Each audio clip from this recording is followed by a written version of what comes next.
Hello, it's Peter Wright and Kathleen Beauvais from Ontario, Canada, with episode number 163 of the Yakking Show.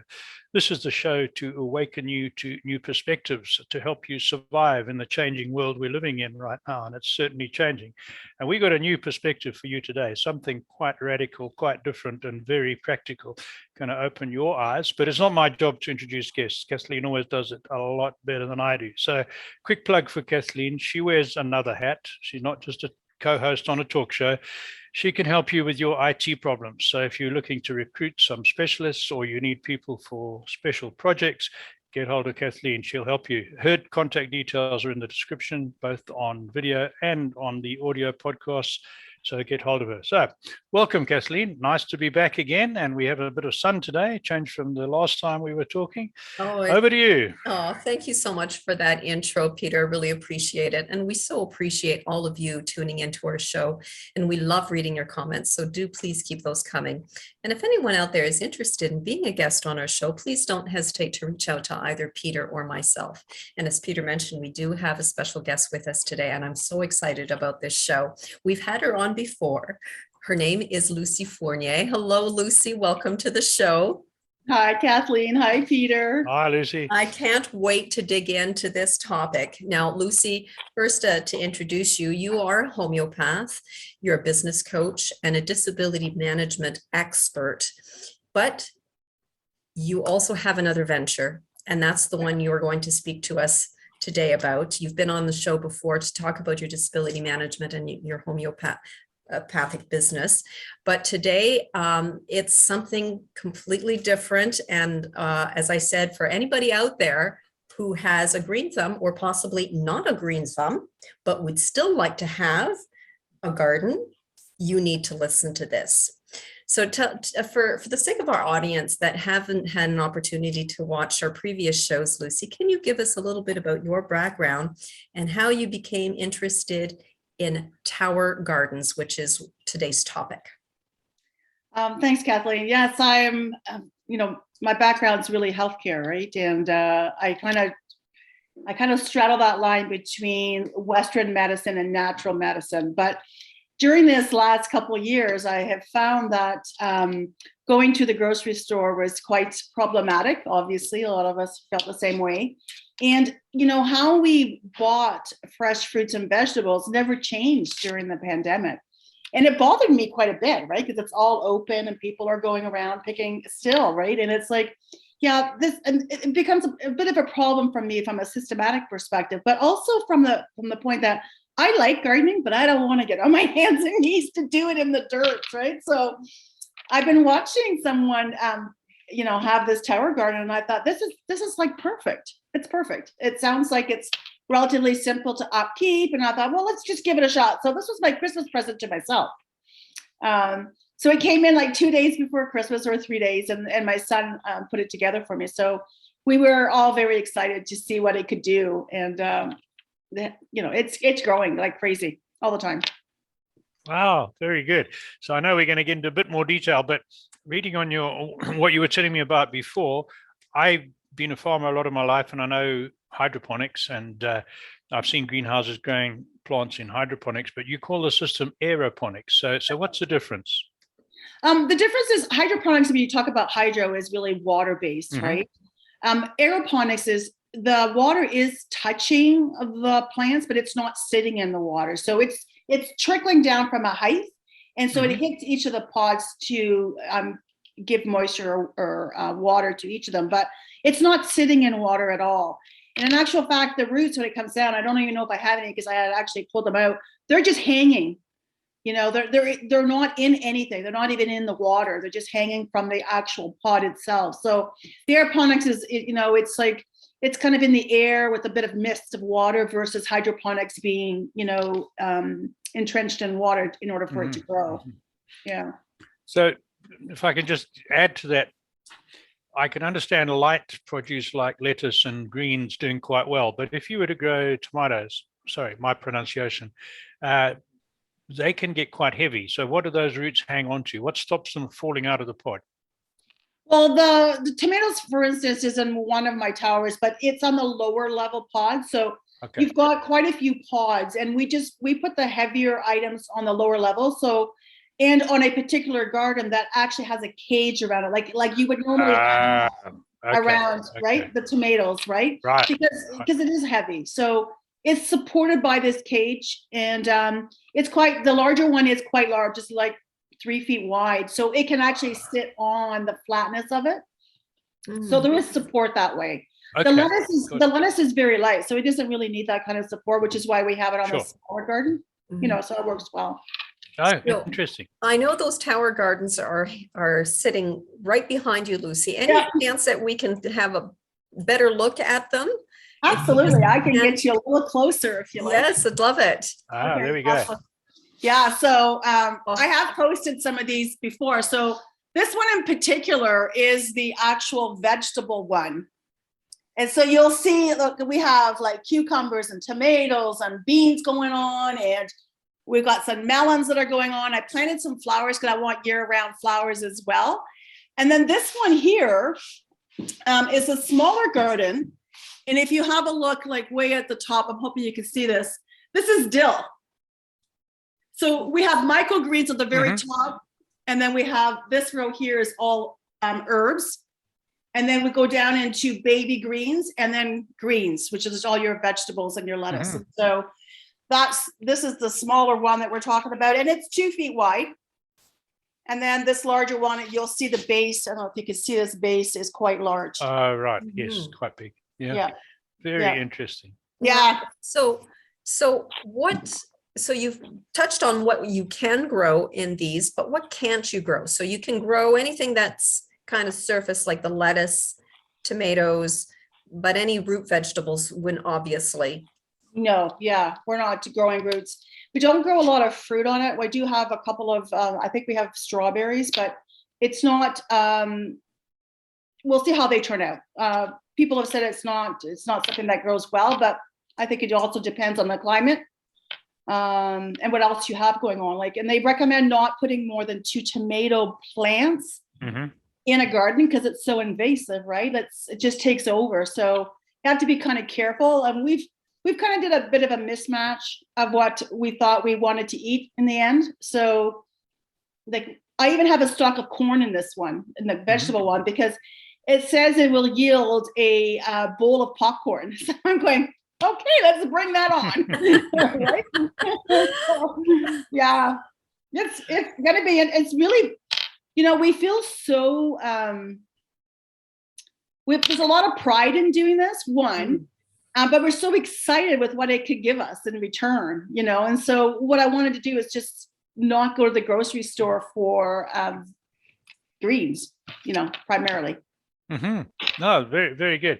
So how does it work? Presumably you need to plant, if you're going to plant your own seeds, you need to plant them in a seedling tray. Then you can't plant seeds direct in here, can you? Well, Peter, I think you know me a little bit, and I'm more of a rebel. So we did not do the norm. So this is the norm, little seeding tray. You're correct. Correct. With the rock wool, there's a whole bunch. I just got a whole bunch of rock. So here's just one of them, and you're supposed to put them in here under some lights. But instead, my son and I, we kind of go like, do we really want to wait 2 to 4 weeks for these to grow in this little seeding tray? Or can we do it another way? And so we looked at online, and there is a rebel method. And the rebel method is just to plant your seeds in here, put them in your pod. And then, so here's the pod, and the pod sits into the garden tower. So there's a whole bunch of these of different sizes. And we watched it grow from here in the tower garden from get-go instead of using a tray. And within 4 weeks, we were eating off it. Wow, that is really good. Yeah. So, and I'll just jump in for a moment, Peter, sure, if you don't mind. It's because, yes, this is on video right now, and for those watching can see, but for those that are simply listening to the audio, Lucie, can you just describe what that tower looks like? Yeah, what's really nice about it, it takes up very little space, right? It's a vertical garden. And so they ask you to have about 3 square feet of space. But it goes almost up to our ceiling. And think we've got 8 or 9 foot ceilings here, and you can add extensions. So we've got extensions on both of these towers because we wanted to maximize, the plants. And so it's just a straight garden. It's at least, well, it's taller than I am. So I'm going to say 6 feet tall. And one is obviously larger than the other one. That's about 36 inches. The other one's about 24 inches, but it takes up just as little amount of space, right? Which is really nice. And it's vertical, so you're standing up to do all of this. Yeah, so it's pretty nifty. Yeah. And again, for our audience who are only listening, the pods are like a little shelf that sticks out from the side of the tower, correct? Correct. And there's, depending on what you get, so we have the larger, this is a smaller pod, I'm showing it to you, but the smaller pods are probably about 2 inches in diameter and 2 inches high. And they go into the pods that are already on the tower garden. And then you get larger ones that are 3 inches by 3 inches high, and they're for the larger plants, right? And we just put our seeds in there, and the tower garden, because it's a system that has a pump in it, it pumps the water all the way up to the top, and then it lets it cascade itself down. And these pods are wet all the time. And so you might hear it come on, but it kind of waters, I think every 50 minutes for 3 minutes, it waters the plants. Okay. And that's it. And that's it. The water is recycling, so there's very little total water usage, right? That's right. It's 98% less water usage, they said, to do it this way. So it's just constantly, like, we need to replace the water, obviously, because it's being used up. Yeah. So but it's not like a regular garden. No, and there's no weeding. I was just about to ask. Now, I'll say that, like, we don't have weeds, but sometimes you'll get some dried leaves, and so you are pulling the leaves out, but it's not very much, honestly. And you can cut off the lettuce 4 to 5 times before you have to replant the whole thing again. Right. Right? That's good. Yeah, so it's totally amazing. It's like you're not constantly replanting. It's like you can cut the lettuce, and a couple of weeks later you can cut it again, and you do that 4 or 5 times before you actually have to put new seeds down. Is there a special blend of minerals that you need to use? Is it something that's easily locally accessible that you can get at the local nursery? It could be. I'm not sure. I haven't got that far because I've got the 2 towers. I think it's going to last for a while, but it comes with the whole tower garden kit. So they send you all the minerals. They send you a pH kit as well, because the water is supposed to be between a particular, I think it's 5.5 to 6.5. And I must tell you, when I first started, I was checking that pH level like every day. And then I just said, this is crazy. I just stopped. And I don't check it anymore. And it's growing like a weed. I mean, right? So it doesn't really matter that much. So once a week, we'll fill up the water. We'll put some minerals in based on how much water we put in. That's the only time we put minerals in is when we had to put water in. And that's about it. We just let it grow. We cut to eat, and yeah. And then you put is there a little hatch at the bottom to put the water and the minerals into the tank at the bottom? Yes, both of them have their own little opening section. So because of the climate that we have here in Canada, we did put a small heater in one of the towers. We didn't get one for the other one, I don't think, because it was we couldn't get the water warm enough. It needs to stay, relatively warm, right? So we just got a small aquarium heater. It's in there as well. The only thing that we bought extra was just a backup timer and a backup pump, just in case it goes, right? Because then we'd be waiting for it to get here, and then our plants, they may die. Sure. So when you talk backup, do you have a battery backup in case of a power outage? No, I don't have that. We were thinking of getting a generator because, we're on a lake right now, and sometimes the power does go out, but so far it's been pretty good. So we're going to keep an eye on whether or not we even want one for the house. So that'll come in handy then. But at this point it's been working really well. And we've had, I think 5 minutes the other day and it went out, but I think we're in an area that hopefully won't go out too often. Wow. Very good. Hey. So your experience has been pretty good all around. You're eating your own produce already. Yeah.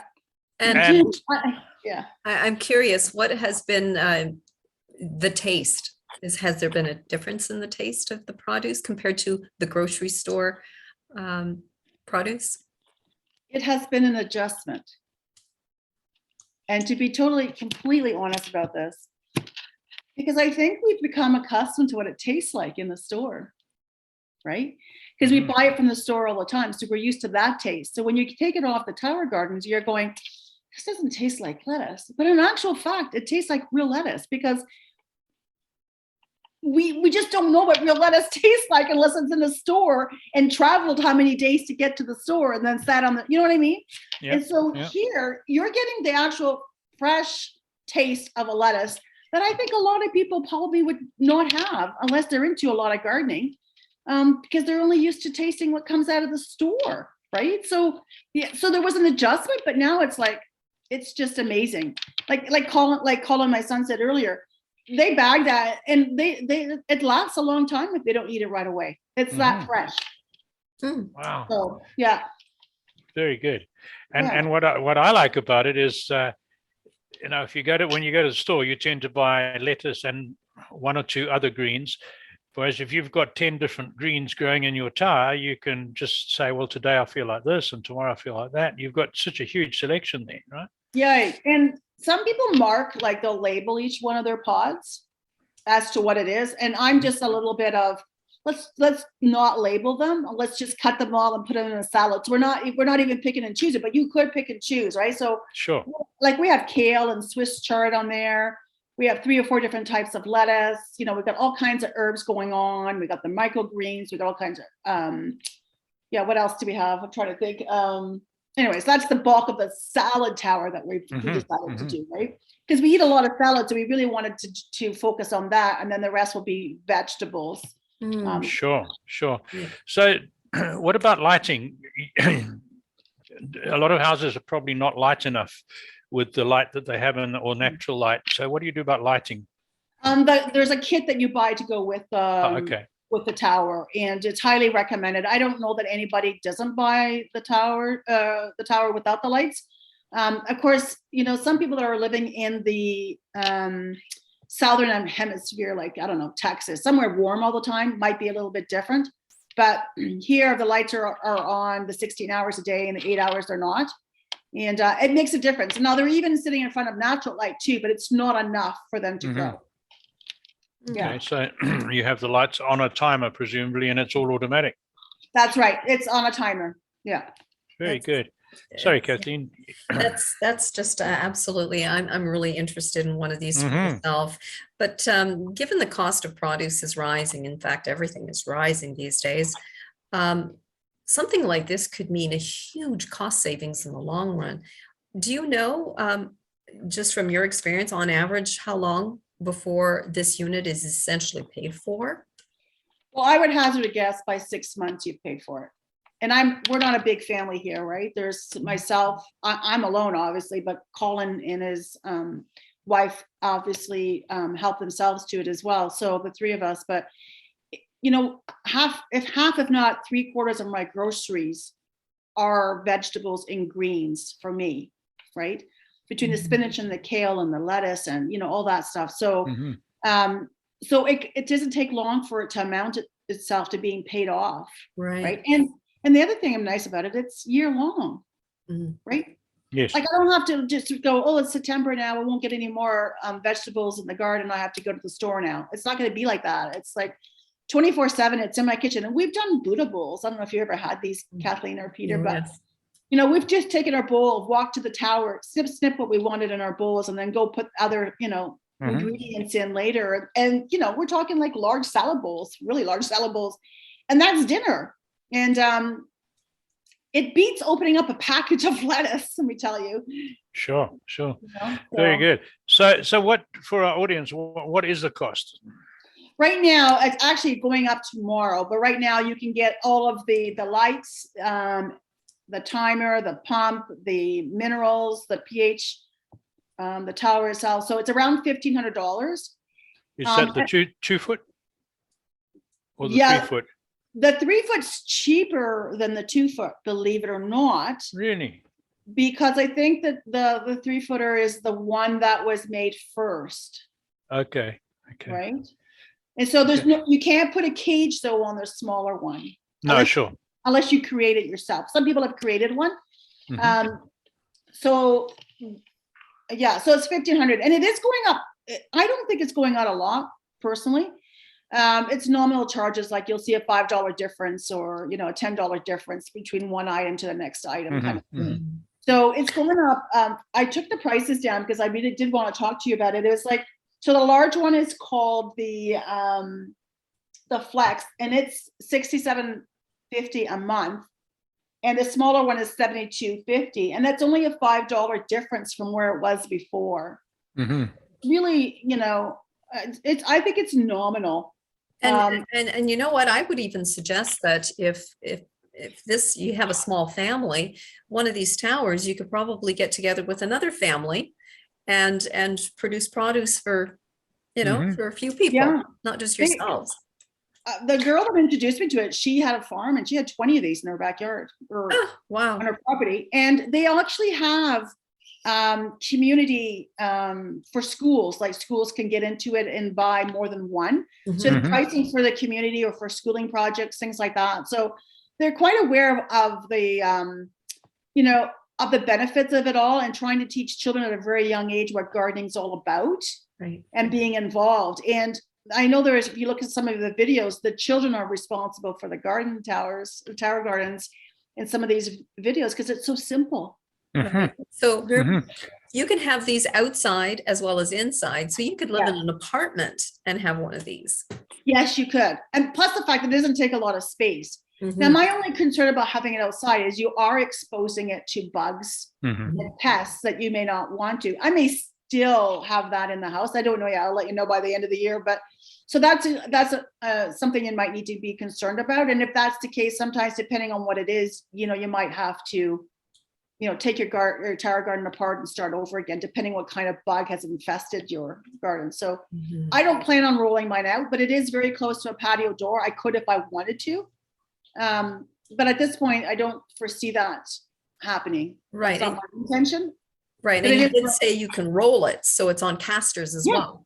Yeah, exactly. It's movable. You can put it anywhere in the house you want. And you said earlier it comes in sections. So it's quite a small carton that gets shipped to you, is it? Yes, it'll be numerous cartons that come together. Okay. So like you'll get the base, the top, the lights will come in a separate container. Then the actual tower will come separate. So they all kind of come separate. So you get. But is it quite easy to put together? Yes, my son had maybe a half an hour, 45 minutes, and it was done. Okay. Yeah, it was pretty simple. And I don't even know, I have to think about this. He did it right in front of me, but I was busy doing other things. But there was very little difficulty when he was doing it. Okay. So it sounds like it's pretty easy to put together. It looked like it was easy to me to put together. But it's a really great way to involve the family, for a Sunday afternoon anyways, for an hour. Sure. Together and, plant your seeds right then and there. It's good to go, like right away. You can plant them and then within, 4 weeks, you're cutting and eating. Wow, that is really good. That is excellent. Yeah. Well, we're running low on time, Lucie. So how do people get a hold of these? What do they do? How do they contact you and how do they get a hold of them? You can contact me at my any one of my emails. So I'll just say lucie@fourniercoaching.com. If you want to have a look, it's the Tower Gardens by Juice Plus. There's all kinds of videos and brochures online. And there's also a website. So you can go luciefournier.juiceplus.com. And that'll take you to the Tower Gardens as well. And that's my website. Sorry, Lucie, just give me that again. My hearing is terrible. Lucie Fournier, the website. Yes. Oh, it's Lucie Fournier Juice Plus. Yep. .com. Okay, got it. Yeah. Good. We'll put that on there. Yeah, and then there's so much to read about it, and there's all kinds on the market. I just happened to come across this Juice Plus company that's very plant-based. We developed this particular tower garden, and I really didn't look anywhere else. So I can't tell you that it's cheaper or more expensive. I don't know. Sure. I just liked everything about it, and I just decided to go with it because it just Mhm. seemed That looks right. really good. Yes. Looks good. Thank you. Yeah, Ah, we're very excited about it. Excellent. Well, Yeah. thank you so much for being on the show today, Lucie. We so appreciated hearing about it. I was so excited, and I think I want to get one. Awesome. Yes. That's awesome. And thank you once again, all of you. We so appreciate having you tune into our show.